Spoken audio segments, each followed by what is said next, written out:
Part 3. Through Western Eyes. Beginnings. The question which every Western monk would get asked sooner or later, and usually sooner, was why he chose to become a monk. It was often a more difficult question to answer than might be expected. It wasn't so easy to distinguish causes from triggers, or to be sure that an uplifting narrative was not being patched together with hindsight.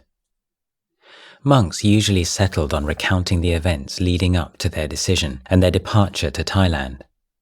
There was, for instance, Papakaro, an American helicopter pilot who first came to the country on R&R during the Vietnam War. There were the Peace Corps volunteers and the young travellers backpacking through Asia like the Canadians Tiradamo and Viradamo. There were also those like the British Brahmavangso and the Australian Nyanadamo, who came with the express intention of becoming monks. Many started off by reading books. The first generation, when books on Theravada Buddhism were hard to find, were inspired by the works of Alan Watts, Charles Luke and D.T. Suzuki. Later generations arrived having read translated works of Luang Por Cha, books by Ajahn Sumedho or American Vipassana teachers. Some were seeking to deepen and stabilize the lucid calm they had experienced on 7 or 10-day meditation retreats. Others were inspired by their contact with Buddhist monks while traveling around Thailand. One amongst the latter was Ajahn Sucitto. He recounts the effect of seeing monks on alms round. One early morning, sitting in a cafe, I saw monks from a local monastery walking on alms round. They were in a line, barefoot in the dusty road, walking towards me. The rising sun glowed through their brown robes. Each monk had only a simple alms bowl with him, and their faces were serene and gentle. Their walking was calm and unhurried. They were not going anywhere. They were just walking. The weight of years of self-importance lifted off my heart. Something soared within me like a bird at dawn. But for the disciples of Luang Por, it was almost invariably his presence and example that inspired them to stay and take the leap into monastic life, or, if they were already ordained, to make a long-term commitment to the Wat Pah Pong training. For most, the first meeting with him, although outwardly inconsequential, was momentous and life-changing. Some monks spoke of a sense of relief, as if they had finally found a place and a teacher they didn't want to leave. As Ajahn Nyanadamo squatted down respectfully, hands in Anjali, Luang Por walked over to him, and without speaking, took his hands in his own. I felt this shock and joy, and a weight fall from my shoulders. I didn't realize until after he'd gone how much suffering I'd been carrying around with me. One of the richest sources of anecdotes concerning Luang Por and his Western disciples is to be found in the writings of Paul Breiter. Breiter arrived in Wat Pah Pong in 1972 and, as Venerable Varapanyo, struggled gamely through 5 years of monastic training before disrobing and returning to his native United States. In 1993, his memoir of the years he spent with Luang Por, Venerable Father, was printed in Bangkok. It begins with words that struck a chord with many of his contemporaries. If I've ever loved anybody in my life, then it's Luang Por Cha. Venerable Varapanyo's first meeting with Luang Por took place in Bangkok. I was overwhelmed by his radiant, exuberant happiness. I'd really never seen anyone like that. He seemed like a big, happy frog sitting on his lily pad, and I thought, if all you have to do to be like that is sit in the forest for 30 years, it's worth it. I remember how my spirits were lifted then. In the car going back to the Wat, I was thinking, there's hope. The practice of meditation and the Buddhist monk's way of life, both of which I found so difficult, much more difficult than anything I'd ever done, thought of doing or heard of anyone else doing, can produce results. Seeing a living example was worth more than reading any number of books. Ajahn Brahmavangso, a monk with a rigorous scientific background, decided to take Luang Por as his teacher after having his rational mind confounded. He recalls that shortly after his arrival in the Wat, while listening to Luang Por teaching another Western monk, he mentally formulated his own question.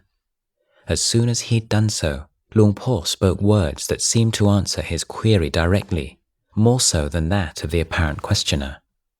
Assuming it was probably a coincidence, he formulated another question, which was also promptly answered. This occurred again and again. Not all of the foreign monks at Wat Pah Pong were from Western countries. Ajahn Gawesiko, for instance, was from northern Japan. After a period mountaineering in Nepal, he had devoted himself to learning yoga in India before visa difficulties forced him to leave for Thailand. For him, inspiration first arose from his impression of the monastery itself and what it suggested about the abbot. I arrived at the Wat just as the monks were leaving on alms round. I was very impressed to see them walking in a line, composed and restrained. I couldn't take my eyes away from them. It was such a beautiful sight, something I'd never seen before. I walked into the Wat, and the path was neat and clean and pleasant to walk along. There were no branches or leaves littering the path. It impressed me even more. I thought, the abbot must be very good. He must have a very strict discipline. Ajahn Gawesiko's lay name had been Shibahashi.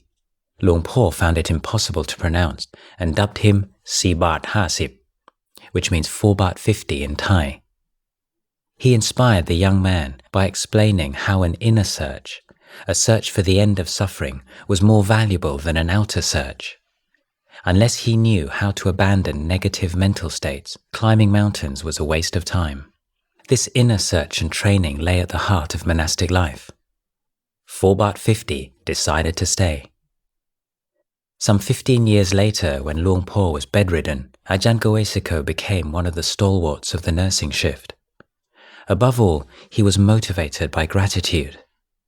He said that he felt that however much he did, he would never be able to repay even a small part of the debt he owed to his teacher. I felt as if he gave me a new life. He was like mother and father to me. He gave me so many things. It was like I was slowly sinking into quicksand, just about to be swallowed, and he pulled me out and saved my life. The young Australian musician, who was later to become Ajahn Puriso, was struck by the contrast between Wat Pah Pong and other temples. The sombre-coloured robes of the monks, their composure as they went about their duties, their aloofness, the sense that something meaningful was going on. I was told I could stay in the Dharma hall, informed where to find a pillow and a blanket, and then left to myself. The eerie Pali Thai chanting I heard that night was totally beyond my mind's grasp. I couldn't even figure out if it sounded good or just strange. But the sight of the monks in the great, dark hall, lit with only a few candles, squatting immobile on their toes as they chanted for more than 30 minutes, was truly awe-inspiring. Ajahn Pasano, abbot of Wat Banana Chat for over 10 years and now abbot of Abhayagiri Forest Monastery in Northern California, first came to Wat Pah Pong as a visiting monk after having entered the Sangha in Bangkok. His thoughts echo those of Ajahn Sumedho. An abiding impression I gained of the way of life at Wat Pah Pong was that this was something that you could live over a long time.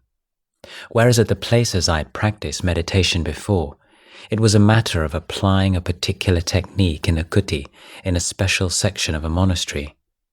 It wasn't something that could be lived.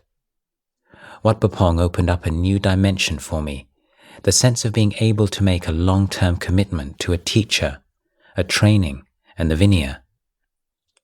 What struck me very strongly was the thought that if you were going to lead the holy life for any length of time and reap benefits from it, then you would need to keep the Vinaya, to have an integrated lifestyle of Dhamma Vinaya practice. Luang Por really understood very clearly how completely we need to restructure our perceptions and every aspect of our conditioning. So his way of teaching was not just a meditation technique, but a complete training of body, speech and mind. That was really the hallmark, his emphasis, what I feel was special about him. After a period of probation as a visiting monk in Akanduka, Ajahn Pasano was fully accepted into the Wat Pah Pong community. I remember looking forward to being able to participate in the Patimokkha and getting quite excited. When the bell was rung, I was very eager and immediately made my way to the Oposita hall. Luang Por didn't show up for another hour and a half. He was over in the Mechi section giving them a talk, and I had a lot of trouble sitting on the hard floor. We hadn't even started the Patimokkha, and I was already squirming. Luang Por came and chatted back and forth with various monks, and then we performed the Patimokkha. Afterwards, about 10 p.m., he started to give a discourse, and that went on until almost 3 in the morning, when he looked over innocently at the clock and said, "Maybe you'd better ring the bell for morning chanting." Then Luang Por walked into the Dhamma hall to give a short talk to the lay people, and we went to have a drink. The kettles of sweet drinks had been standing there since the previous evening and were full of ants. I must confess that quickly dampened my enthusiasm for Patimokkha. Many Luang Pors. Naturally enough, perceptions of Luang Por varied considerably from monk to monk, reflecting their own differing experiences and ideals, biases and projections, and the clarity of their minds. Some sought to be close to him. Others, more self-sufficient, kept themselves at a greater distance. Different aspects of his teachings appealed to different monks, and there were various opinions as to where exactly the essence of it all lay. For Ajahn Munindo, who, like Ajahn Sumedho, had begun his monastic life in a monastery with an emphasis on solitary, formal meditation practice, it was Luang Por's more group-oriented approach. The thing that attracted me to come up to Ubon was that fragments of a teaching showed that Luang Por was really committed to training his monks, which was something that I'd not seen elsewhere. What characterized Luang Por's teaching, as far as I could see, was his insistence on our learning to live together as a community. Meditation, of course, that's what we're here for, but that we should also view our communal, monastic lifestyle as central to practice. Somehow I got the message that that was what he was all about, and I realized that's what I needed. It wasn't that he'd tell you all the answers. He was there for you. He would listen to you and give you space to experiment, get it wrong. His teaching was an invitation to figure it out. He seemed to see that his job was to get us established in the monk's life, but that it was then up to us to do the practice. There was the feeling that he wasn't going to take you and guide you step by step through the teachings and various stages of meditation. He said he wasn't interested in giving daily interviews. This was clearly not his way. It was giving you the guidelines of how to live as a monk. I didn't take that as an abandonment. It was freedom. Personally, I welcomed it. To Ajahn Munindo, it was Luang Por himself and the quality of attention he gave to his disciples that was most inspiring. Here, he felt, was a teacher who was going to be there for whatever situation that might arise. Luang Por made them feel like they were his sons and was always concerned with their welfare. He was available as a human being, with a good sense of humor. He could share a joke with you. He could share your suffering with you. You felt he understood you, that he knew what you were thinking or going through. You felt he was there with you in your life and your struggles and your joy. Ajahn Munindo cherished the memory of the daily visits that Luang Por made to his kuti to check on his condition during a period of illness. He also appreciated being able to speak to Luang Por when doubts and worries threatened to overwhelm him. I remember going to see him once, full of doubts. Luang Por just sat there and listened. He must have heard that kind of thing 1,000 times before, but I really felt he looked at me and saw me, and he said, "I felt like that once. I felt like my head was going to explode or split open. I doubted so much, I thought my head was going to burst. I know what it's like. But never mind. Working like this with doubts makes you stronger.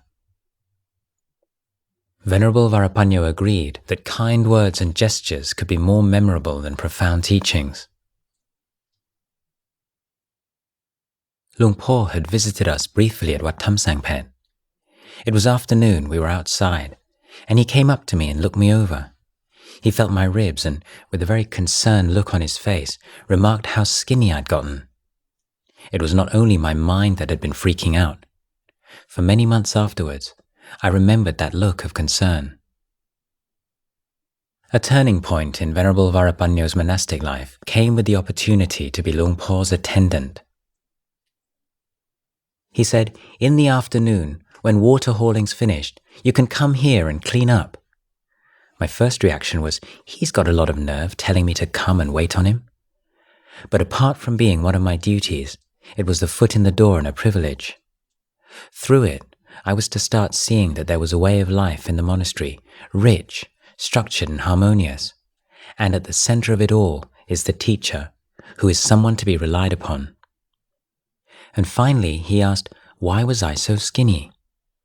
Immediately, one of the monks who was there told him that I just took a very small ball of rice at mealtime. Did I not like the food? I told him I just couldn't digest much of the sticky rice, so I kept cutting down. I'd come to accept it as the way it was, thinking I was so greedy that eating less and less was a virtue. But he was concerned. Did I feel tired? Most of the time I had little strength, I admitted. So he said, "I'm going to put you on a special diet for a while, just plain rice gruel and fish sauce to start with. You eat a lot of it, and your stomach will stretch out, and then we'll go to boiled rice, and finally to sticky rice. I'm a doctor," he added. I found out later that he actually was an accomplished herbalist, as well as having knowledge of the various illnesses monks are prone to. He told me not to push myself too much if I didn't have the strength. I didn't have to carry water, etc. That was when the magic really began. That was when he was no longer just Ajahn Chah to me. He became Luang Por, Venerable Father. Most of the Westerners who came to Wat Pah Pong with the intention of becoming monks had read a lot of Buddhist books and carried with them ideas of how a monastery and an enlightened master should be. It was often when Luang Por confounded those expectations that he made the deepest impression. For Ajahn Amaro, it was a generous smile at a time when he was expecting to be admonished for a mistake. At the time, Ajahn Amaro, still a novice, was serving as attendant to the then abbot of Wat Pah Nanachat, Ajahn Pabakaro, during an overnight visit from Luang Por. I woke up and saw light coming through the gaps between the planks in the walls of my hut. I thought, wow, the moon's really bright tonight. I looked at my alarm clock and it said 1 o'clock. Then I realized, my clock must have stopped. That's not the moon, that's the sun. So I leapt up, gathered my robes on and raced down the path. When I got to the back of the Dhamma hall, all the other monks had already left on alms round, except Ajahn Pabakaro and Luang Por, who were going on the shorter route. I thought, okay, I've still got time. Maybe they didn't notice. So I started to prepare their robes for alms round, hoping they didn't see that I'd arrived late and had missed the morning chanting and sitting. While I was kneeling down by Luang Por's feet, tying up the tags at the bottom end of his robes, he said something in Thai which I couldn't understand. I looked up slightly anxiously towards Ajahn Pabakaro for a translation. Luang Por had a big grin on his face, a wonderful, friendly, loving smile. Then Ajahn Pabakaro translated, "Sleep's delicious, huh?" For Ajahn Kemanando, another British-born monk, a key moment occurred when he unexpectedly saw his teacher in a new, more approachable light. One day, newly arrived and still wearing the white robes of the postulant, he had been chatting with a friend on the balcony of his kuti when, glancing down the path, he had been shocked to see Luang Por, calling out and beckoning with his hand. We thought he was going to scold us for not meditating diligently, but Luang Por didn't seem bothered at all. He wasn't telling us to stop talking, but calling to us, "Come here, come here." It transpired that Luang Por was on a monitor lizard hunt. He was very fond of the forest chickens, which he would feed with rice in the area around his own kuti. He wanted to protect them from their natural enemy, the large monitor lizards, which liked to eat their eggs. He had tracked one of these lizards to this part of the forest, and now mimed an explanation to them of how to fix a string snare to the end of a bamboo pole. He was going to catch the lizard and have it banished from the forest. The two clumsy, inexperienced Westerners, goaded on by an enthusiastic Luang Por, thrashed around unsuccessfully for some time, and finally, after enjoying a good laugh together, gave up the hunt.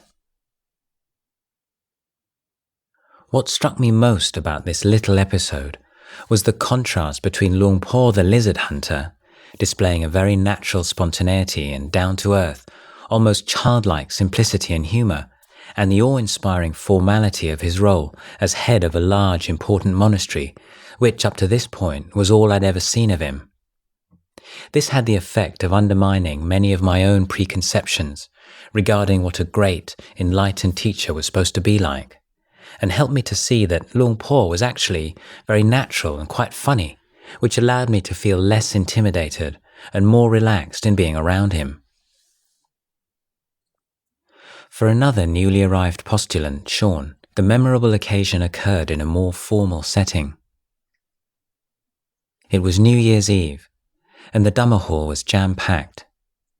We'd all gathered to see in the new year with Dhamma talks and auspicious chanting. As there was no space inside, hundreds more people were sitting out under the trees. The raised platform at the western end of the hall, where the monks sat, was equally packed. In the middle of the platform, directly below the large bronze Buddha image, sat Luang Por, surrounded by all his monastic disciples. It was a marvellous, thrilling scene. Suddenly, I saw a slight ripple pass through the rows of monks.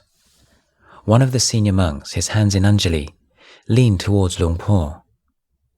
Immediately Luang Por got up, and his sitting cloth was moved to one side. Shortly afterwards, an old monk wearing the Breiter yellow robes of a city monk walked onto the platform. I couldn't help comparing him unfavourably with Luang Por, who always looked so immaculate. The old monk's robe was crumpled and kept falling off his shoulder. I was not impressed, and wondered what Luang Por's reaction to a visit at such an inconvenient time would be. He answered me immediately with his humble and respectful demeanour. The old monk knelt down on Luang Por's seat, bowed to the Buddha in a perfunctory way, and then turned around to face the Sangha. Luang Por led all of his monk disciples in bowing to the old monk, followed by the novices, nuns and lay people in their turn. It seemed to me that I'd never appreciated the beauty of a bow until I saw Luang Por bow that night. But more than that, what particularly struck me and has stayed in my mind ever since was the fluency with which Luang Por switched from being the centre of all attention and devotion to an ordinary monk paying respects to a senior. I felt that I was seeing the perfect expression of the teacher as head of a Sangha, but subservient to Dhamma and Vinaya. In speaking of the admirable qualities of their teacher, Westerners frequently referred to Luang Por's uncanny ability to adapt to the changing imperatives of situations and audiences, apparently without effort, and as if it was the most normal thing in the world. Interestingly, it was an ability rarely mentioned by his Thai disciples.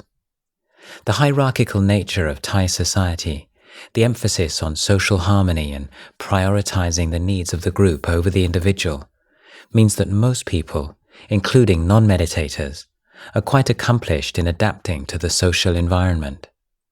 It's likely that the more profound expression of this ability in a great spiritual teacher was thus less obviously special to the Thais than to the Westerners.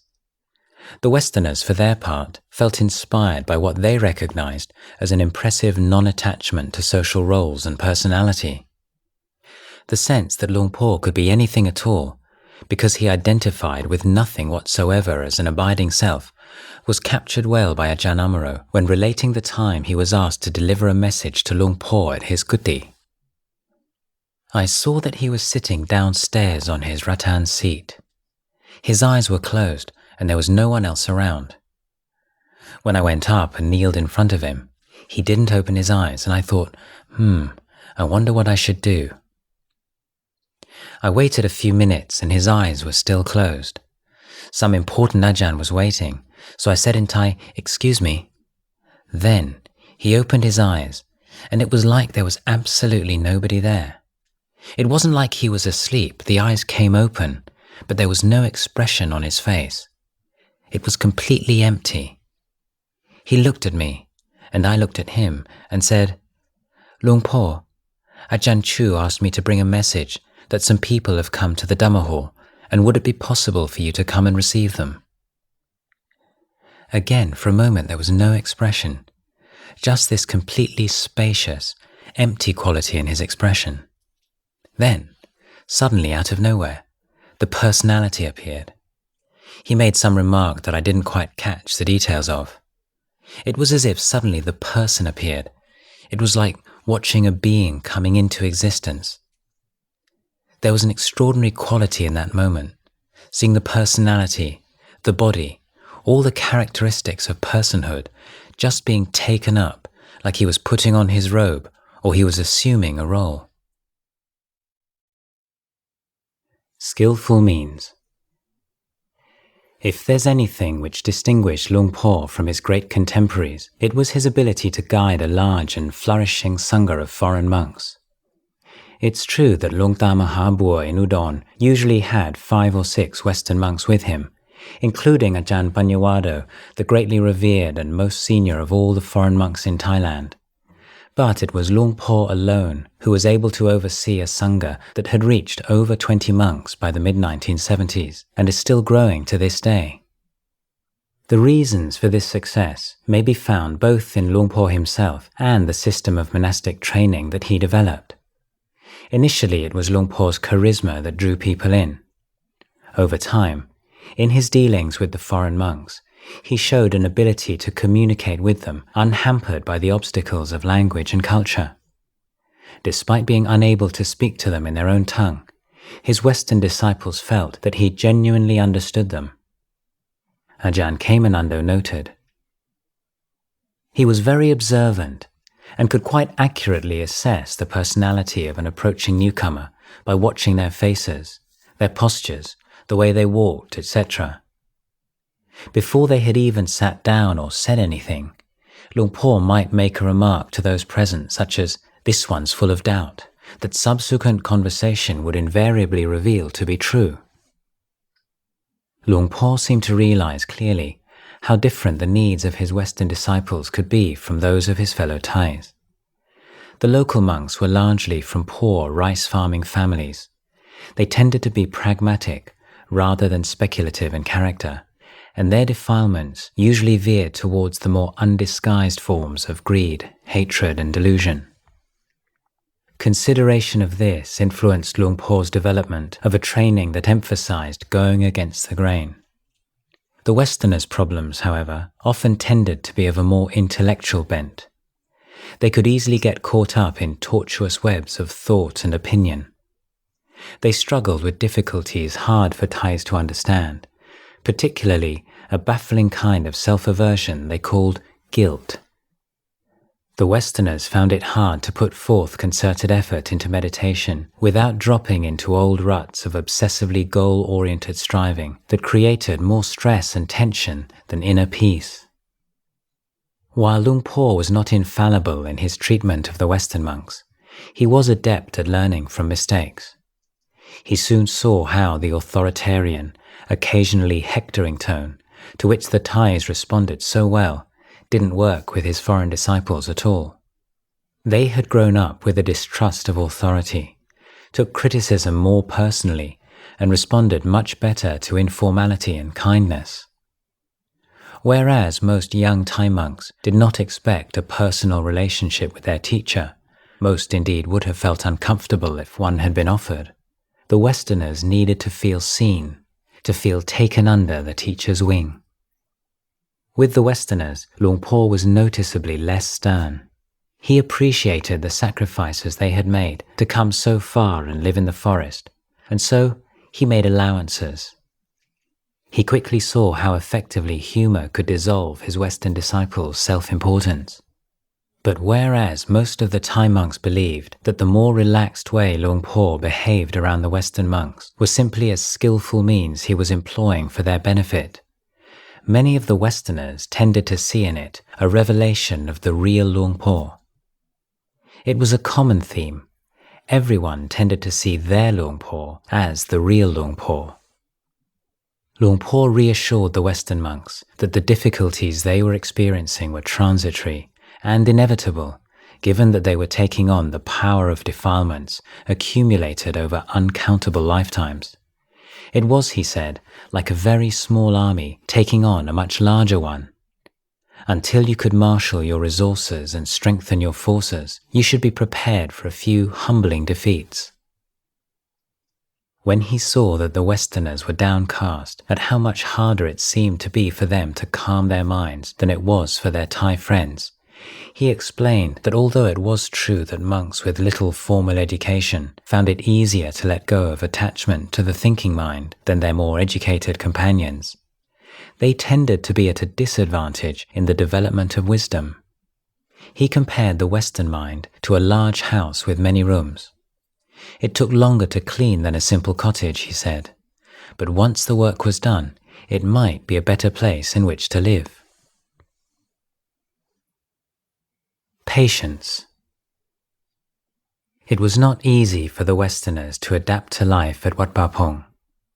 Not only were they faced with all the innate, fundamental challenges of an ascetic life, but these were compounded by the need to learn a new language and adapt to a new culture.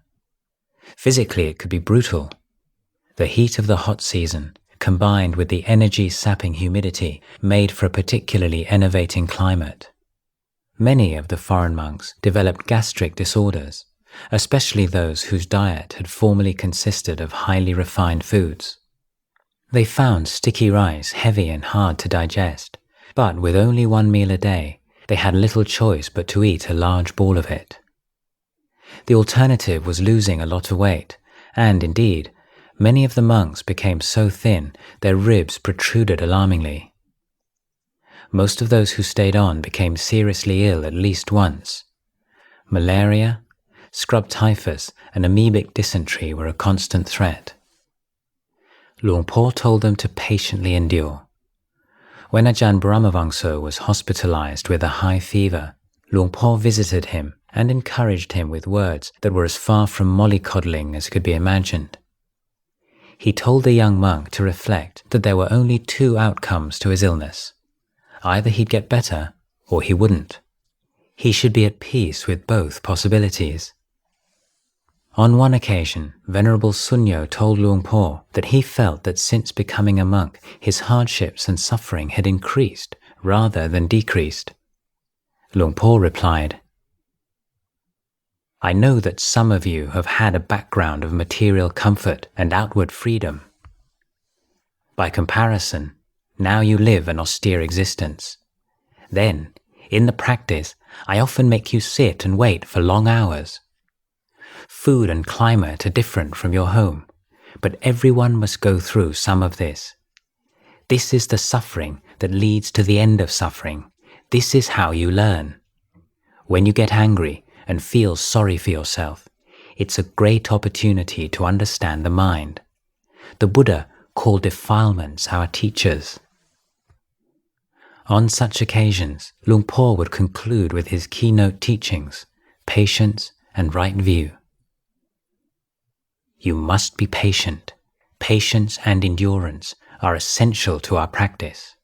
When I was a young monk, I didn't have it as hard as you. I knew the language and was eating my native food. Even so, some days I despaired. I thought of disrobing or even killing myself. This kind of suffering comes from wrong views. However, once you've seen the truth, you become free from views and opinions. Everything becomes peaceful. On another occasion, after reminding the monks, Patience is the heart of Dhamma practice, the root virtue of practitioners. Luang Por observed that as few people would freely choose to practice patience, the Westerners could be said to have one advantage. It was much harder for them to run away than the Thais. He said, "The thought of going all the way home is daunting, and so you've been able to put up with it so far."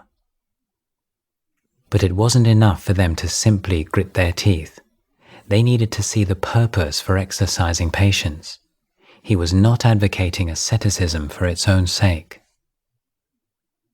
Things here run counter to your old habits. You eat out of your bowl, with the curries and sweets all put in together. Who could like doing that? If you still got any defilements left, then they will be continually thwarted. Food of different kind gets mixed together in your bowl. How does that feel? Do you see any defilement arising in your mind? Have a look. This way of eating is niggling and frustrating. That's how it's meant to be. The training is a wearing away of defilements. Even if the effort to awaken sati is not always successful, you can at least oppose defilement. That's how the training has to be. Sadly, the intellectual defilements of the Western monks did not entail a compensatory deficit in the earthier afflictions, and they were not spared Luang Por's methods intended to toraman or torture the defilements. The rationale was explained to them on many occasions. Defilements could be most clearly revealed as defilements, the cause of suffering and not self, when they were steadfastly opposed. Looking at what happened when one was separated from the liked and united with the disliked provided a simple shortcut to understanding the nature of the mind. As this path of opposing desire was one that few people, even dedicated monastics, could follow consistently in a balanced, constructive way on their own, it was embedded in the heart of the training at Wat Pah Pong. For some, the need to constantly go against old habits could be overwhelming. One English postulant famously exclaimed loudly in a broad northern accent, "This going against the stream. It's not a babbling brook we're talking about here, it's white water." One of the monks who felt the brunt of this style of teachings was Venerable Varapanyo. His well-known craving for iced drinks, a cause of much teasing, meant that he was seldom given the chance to indulge it. When I went to Luang Por's kuti, it was as though he didn't even see me. If there was ice or a drink for the monks, he would wait until I left before passing it out. Years later, he recounted these episodes, saying that he felt for me, but that he knew he had to give me a hard time for my own benefit. "Now you see the value in such treatment, don't you?" I did. He often said jokingly to me and to the Sangha, "I'd be afraid to go to America because Varapanyo would probably want to get me back for torturing him." Venerable Varapanyo also recalled an occasion when a visiting monk received similar treatment. Just before the Rains retreat, a newly ordained American showed up. He was just out of the Peace Corps and was planning to stay in robes for a few months before going back home. He wanted to stay at Wat Pah Pong for the retreat, but Luang Por refused. It had nothing to do with the monk personally. Rather, it was the fact that Luang Por wanted to put new people through a probationary period, which couldn't be done during the retreat, and that he sometimes was just not so keen on people who weren't seriously committed but were just dabbling in monkhood. So the monk stayed a few days and prepared to leave, somewhat disappointed. One night before he left, Luang Por came to the Dhamma hall to give a talk. After the chanting was done, he spoke for an hour with a layman who had come. Then he began his Dhamma talk. He went on and on, and on. After a couple of hours, it was obvious he was playing with us. One new monk was foolish enough to ask a question, and he gave a very long answer, and then he asked, "Does anyone have any more questions?" Nobody stirred. I thought, maybe he'll let us go now. But he said, "Well, maybe you were uncertain about," and went on into more explanation. It seemed that he covered everything in the entire Buddhist canon. Meanwhile, the Peace Corps monk, who'd been sitting directly in front of him, was squirming around, changing sitting positions, holding his drawn-up knees, definitely not to be done, and glaring angrily at Luang Por. Finally, at 1:15 a.m., Luang Por looked at the clock and innocently said, "What time is it? Oh, I guess it's time to adjourn." Perhaps I should mention that we never sat comfortably in chairs, but flat on the floor, and at Wat Pah Pong, the floors were concrete or marbly granite. We couldn't stretch our legs out or put our knees up in front of us or use a cushion. If you're accustomed to sitting on chairs, try it for 2 or 3 hours, and you'll appreciate what it was like. If you're accustomed to sitting on the floor, try 4 or 5 hours on a hard floor with no cushion. The next day, the Peace Corps monk came to me to complain. He shouldn't have done that. What a waste of time. That's the extreme of self-mortification. The Buddha's middle way means avoiding the extremes of sensual indulgence and self-mortification. That afternoon, Luang Por asked me if the new monk liked his talk the night before. I told him what he'd said. He laughed and said, "I saw. I was observing him. I knew he was angry. Now he won't feel bad about not being able to stay here." Luang Por himself seemed to have an endless store of patience with his high-maintenance Western disciples. Ajahn Kemadhammo recounts, "I remember him listening attentively as I labored to explain some of the difficulties I'd been having, and then grinning and pointing to himself, saying, 'Me too,' and that was it. He was amazingly tolerant. Really, with so many monks and a few really awkward ones, like me whose language he couldn't speak, it must have been an awful lot to put up with. But he never seemed to mind, except on one occasion when something went badly wrong, and then it was as if a jolly, happy old frog suddenly metamorphosed into the most terrifying species of monk-eating tiger you can imagine. He didn't mess about. I liked that." Work projects. In the end, it was the Western monks' belief in Luang Por's wisdom and compassion that allowed them to give themselves to the training. He pushed them out of their comfort zone. He showed them that they could do far more than they thought they could, endure things that alone they would never have endured. Work projects were one good example.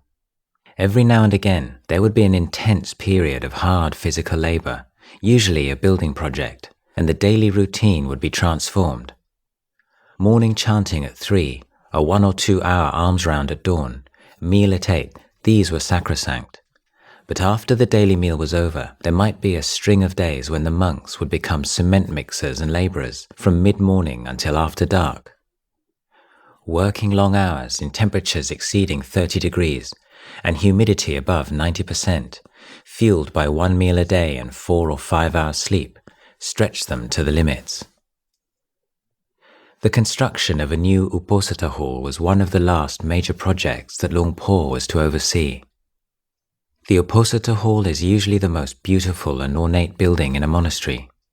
Often, many years have passed before a newly established monastery has sufficient funds to build such a hall. This was the case at Wat Pah Pong. From its inception, Patimokkha recitations took place in a small, nondescript building behind the dining hall. Only in 1977 did work begin on the erection of an imposing Uposatha hall, designed by an architect disciple of Luang Por in an unorthodox modern style. The building was to be situated to the west of the Dhamma hall, on a raised platform of earth some 3 meters high. The earth for this base was brought in by truck, but with no machinery available, the task of moving it into place and pounding it solid fell to the monastics. It was grueling work, accomplished with wheelbarrows, bamboo baskets and wooden pounders. The monks would begin at 9 in the morning and finish by the light of kerosene lanterns at 9 or 10 at night. Most of the Thais, being from farming backgrounds, were not unused to this type of work in these kinds of conditions. But for the Westerners, predominantly from urban, middle-class backgrounds, it was a harsh test of endurance. Worse perhaps than the physical ordeal was the mental resistance. One monk said, "The choice was to do it in a grudging way, longing to be away from all the activity and exhaustion, back in your kuti meditating, or just give yourself to the work. It made more sense to say to yourself, Luang Por's my teacher, and he wants me to do this. He's not asking me to do anything wrong, just something I don't want to do. Why make myself miserable with wanting something I can't have right now?" Also, I'd noticed that if I did think wistfully of being away somewhere, doing formal meditation, the meditations I imagined I'd be having were always more peaceful than the real ones I was actually having at the time. The presence of Luang Por put others' minds at rest. One monk said, "Just catching sight of Luang Por walking around looking so solid, so unshakable, I'd be filled with this absolute certainty that he knew exactly what he was doing. If this project was all right by him, I think, it's certainly good enough for me." With the conclusion of the work on the mound, Luang Por left for a few days, and an almost farcical period of earth-shifting ensued. The acting abbot decided that the leftover earth, which had just been laboriously shifted to a discrete location, would be better placed at a different spot. The monks were asked to return to work in order to shift the earth for a second time, a job requiring some 3 days' hard work. On Luang Por's return, however, he declared his preference for the original location, and the earth had to be carried wheelbarrow by wheelbarrow, basket by basket, back to the original spot. Some of the Western monks remembered having read about the trials of the Tibetan yogi Milarepa, and now felt that they had a better idea of what had been involved. Nevertheless, the value of this kind of interlude was not lost on the monks involved. Another monk commented, "Luang Por was always creating situations where we'd have to face up to our old ingrained habits, particularly the ones in which we created suffering for ourselves by wanting things to be other than the way they were. He helped us to see our craving, and in everyday situations, how it fed our discontent, how we lied to ourselves." Ajahn Brahmavamso summarized, "It taught me to look for the cause of my suffering, not in the externals, but in me, in my attitude, in my craving, in my attachment, in my delusions. And that if you cannot work and be peaceful, if you cannot move earth all day and be at peace with it, you'll never be freed from suffering."